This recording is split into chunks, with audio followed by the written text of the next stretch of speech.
Let us recap. 3 years ago, you were sent to the center of the Earth as part of a top-secret mission to ensure the delivery of Little Orpheus, an atomic-powered capsule. You promptly vanished until you casually wandered up to Molodiyozhnaya station 3 years later, claiming to have saved the world, but lost Little Orpheus in the process. Is this correct? Yes, General, it is, but... You are charged with many crimes against the state, including desertion, lying to a superior officer, and sedition. Any one of these charges bears the punishment of execution by firing squad.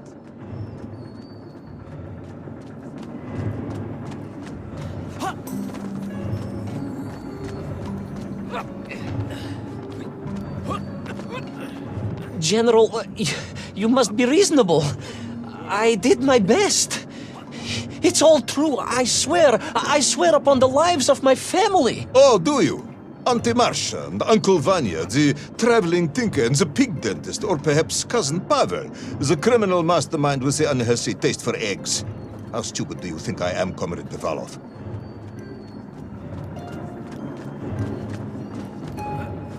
Sudayu, it is all true. Maybe your toy maker, or was it watchmaker, father, who apparently taught you all he knew, despite being killed when you were less than 5 years old. I was a fast learner?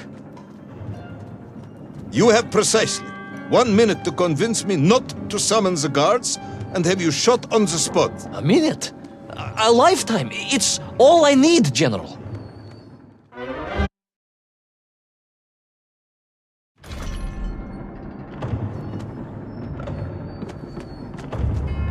I was astounded.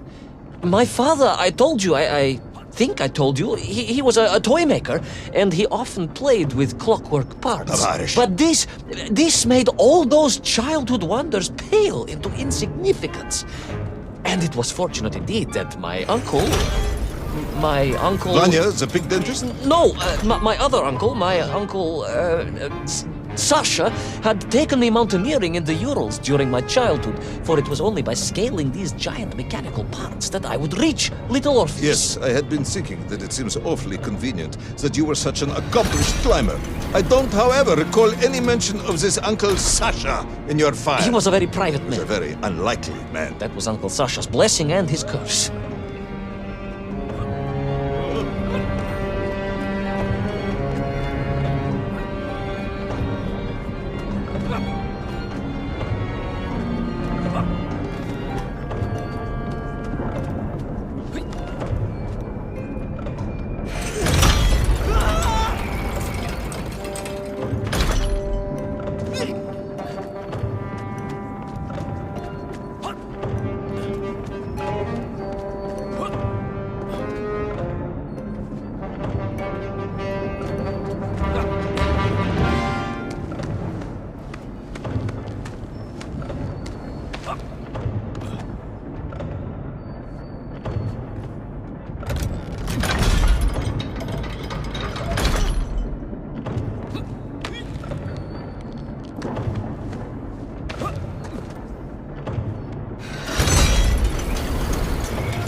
great wheels and cogs clashed and boomed.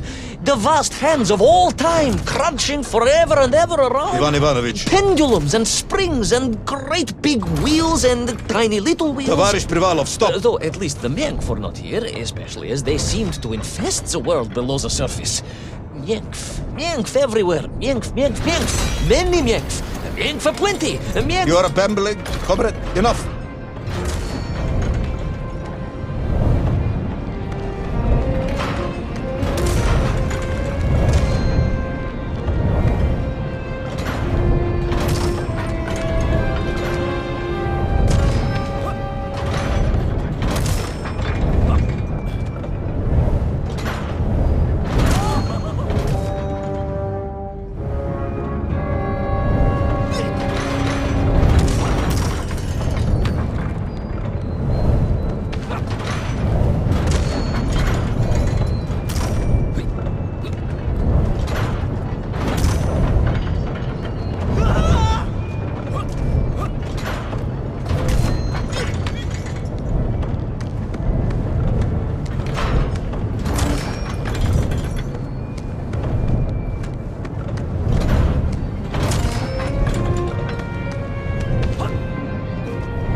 But where was Toll? Aha! High above. On the clock face, perhaps. With his radios and his crystals. Now, if I could just reach him, I could use the bomb. There is no bomb. You have no idea how to make a bomb. You have no idea about how to do anything one might actually expect of a cosmonaut. The bomb? Ivan Ivanovich! General? Time is up.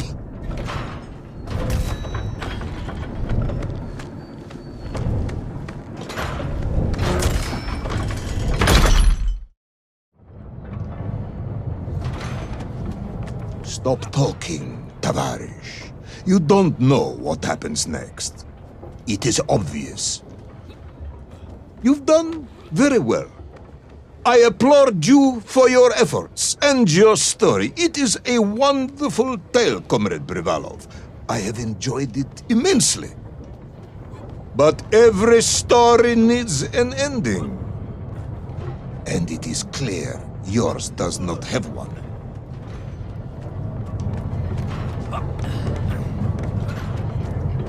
I just need more time. I think that even if I gave you all the time in the world, it would not be enough.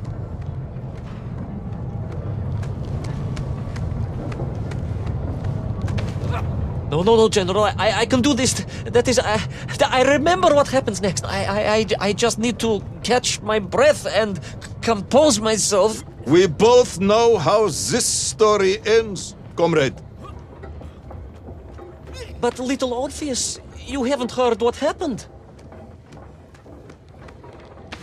We will find out soon enough. You will be executed, and another expedition will be sent. No, you cannot. You cannot. We must never go back. You don't understand. Make me, then. Make me understand. I am a kind man, although you may not believe this. I do not want to have you shot. So help me. Make me understand. Tell me what happened to little Orpheus.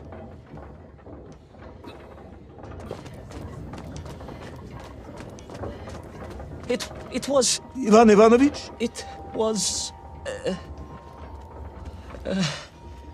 It was... No.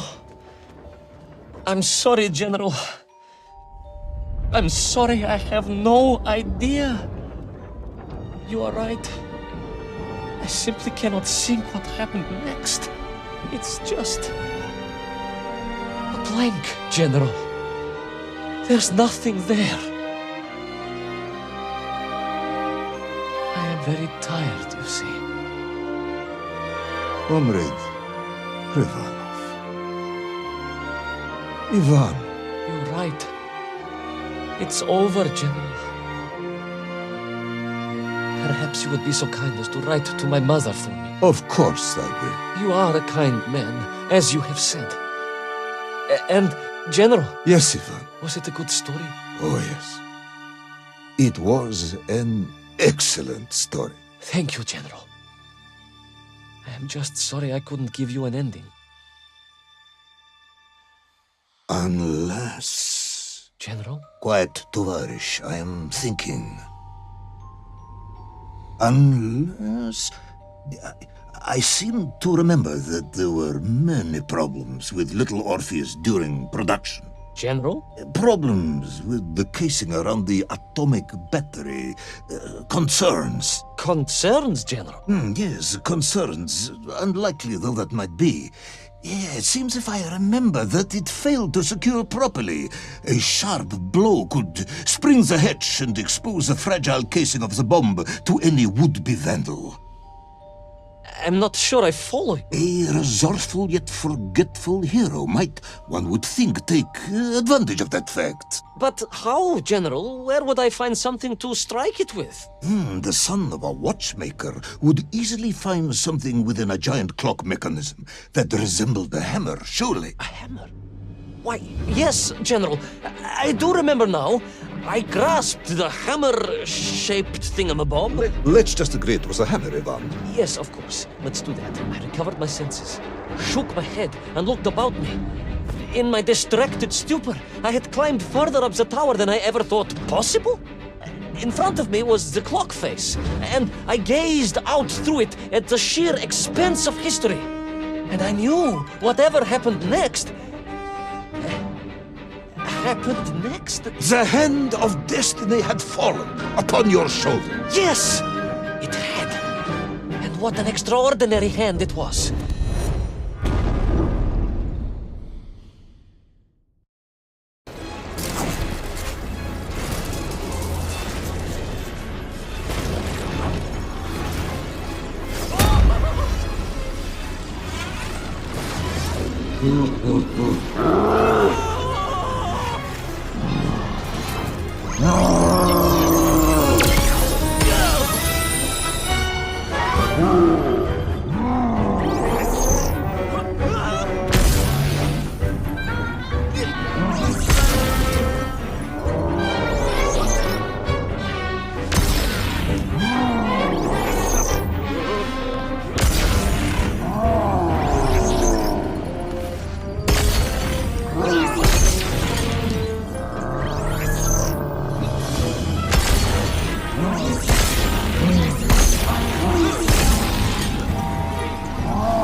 And so, Tol was defeated. Little Orpheus destroyed, the bomb lost forever. Not just that, General. In that moment, time sprang back to its proper shape, and I found myself once more in Plutonia, as the start of my journey. But the wound in the interior sky was gone. The drill was gone. It was as if I had never been here. And they were nymph, free and happy, without the tyranny of toll, free to pursue their simple lives. But we can never go back? Never, General. One drill, one metal sphere, one lone cosmonaut was nearly enough to destroy time and unleash the tyrant Toll upon our world. Who would think an innocuous beeping radio housed in a ball of metal could change the world so dramatically? Who indeed? But tell me, what of you? And what of your return to the surface? I stayed amongst the Mienk for as long as I could. But I came to realize they had begun to worship me as a king. No, General. I am a good socialist and could not allow this workers' paradise to become corrupted. And so I left that wonderful land for the last time. And then? And then I walked. For 2 years I wandered, always looking for a way home, through lands and worlds almost beyond imagination. Until one day I emerged, blinking into sunlight, and realized I was home. Until one day I emerged, just like that? You just found your way back to the surface? Well, General, it was a little more complicated than that. There were great obstacles to overcome, and terrible challenges to face, and incredible lands to explore. Enough, Ivan. Little Orpheus is lost forever. The interior is sealed. You have returned with a story of socialism, triumphing over incredible odds. It is, as I said, enough for one night. Enough for my report, at least. General, if I may... Comrade Ivan Ivanovich Privalov, you are found guilty of all charges brought against you and sentenced to execution by firing squad. However, having listened to your story, I believe you are quite mad.